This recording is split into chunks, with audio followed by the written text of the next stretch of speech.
as part of a sprawling takedown of the so-called Bad Co gang, named Operation Shadyville. We allege that these defendants have become the most violent gang in the borough of Queens County. What's up, ladies and gentlemen?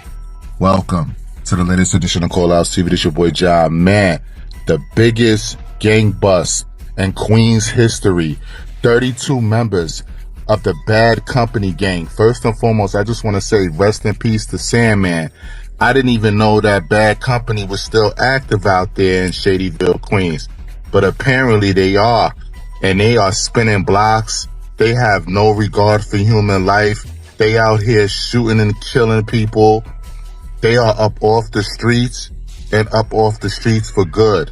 A lot of you single mothers out there that never taught your sons shit in their life growing up, never held them accountable. Now the law is going to hold them accountable. And the majority of these young men is going to spend the rest of their 20s and probably their 30s behind that wall. And as you start getting older and sicker and you can't make them trips up north no more, I feel sorry for a lot of them young niggas, man. Because a lot of them young niggas, they big homies never taught them how to fight. So the only thing they know how to do is go pick up a gun, and then when they get behind the G-wall and they don't know how to fight, you know they ain't gonna have no knife work. You understand what I'm saying? Because if you don't know how to fight, a nigga gonna take that knife away from you and use it on you. A lot of these niggas is hoes. A lot of these young boys, they roll in packs. They afraid to roll by themselves. That's why they roll with the gang. And a lot of these niggas that's locked up right now, they all gonna start telling on each other, man. Ain't none of these niggas loyal no more, bro. A lot of these young niggas is mixy. They involved in different gangs and shit like that, man. I'm telling you, the DA is not playing. The DA is gonna take a lot of you young niggas up off the streets. And then there's gonna be a new generation of kids that's gonna come outside in a few years, and they gonna lock their ass up too and wrap them up in an indictment. The streets is dead, man. You little niggas better get you a job somewhere and stay the fuck about the way. For a nigga backdoor you out here that you think is your homies, or you gonna spend the rest of your life in the can. They said this is the biggest gang bust in Queens history. I want y'all niggas to get in the comment section. Let me know what y'all think about this shit, man. Don't forget to hit that like button, share, subscribe. I'm out. The largest gang takedowns in the history of Queens, according to the district attorney. Today, dozens of accused gang members are now off the streets following a year-long investigation.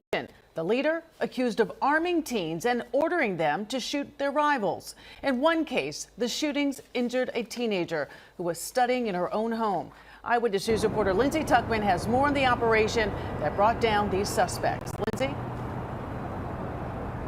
Sade, this was actually the largest single gang takedown in Queens County history, and it really was a massive indictment highlighting years of violence in Southeast Queens. And nearly all of the alleged gang members were teenagers when it happened. The harrowing sound of 23 rounds of one bullet hit a 15-year-old girl in the leg who was just home studying. That event, one of many revealed today as part of a sprawling takedown of the so-called Bad Co gang, named Operation Shadyville. We allege that these defendants have become the most violent gang in the borough of Queens County, creating fear and violence. 32 defendants, many adolescents, face a 97-count indictment for murder, weapon possession, conspiracy, and more, dating back to 2021. The Queens District Attorney says the gang carried out at least 13 shootings, including 3 homicides, many in broad daylight. The alleged gang leader, 21-year-old Javon Atapoku, aka Shady, a rapper from Queens Village, accused of arming local teenagers, giving them permission to shoot their rivals to gain status. Think about what the daytime shootings bring. Think about people walking to school, coming from school, seniors going to senior centers, doing your shopping. One defendant's exploits were so well known that his nickname was Broad Day. Surveillance video from 2024 shows 2 defendants allegedly opening fire at 3 p.m. outside a McDonald's in Cambria Heights, stunning but not injuring those inside. And horribly, also last year, police say a then 15-year-old defendant fired at a rival gang member in St. Albans, but instead killed 66-year-old William Alcindor, who was driving. He lost control of the car and hit a 23-year-old woman on the sidewalk, seriously injuring her. These defendants knew exactly what they were doing, and they often bragged about their crimes, showing no regard for human life. 23 of the defendants were apprehended by the NYPD yesterday morning and were remanded into custody. 6 of the defendants were already incarcerated and 3 still remain at large. I did speak with the attorney for the alleged leader known as Shady, and he is facing multiple charges, and he did tell me in a statement that he said he entered a plea of not guilty and looks forward to his day in court, and indeed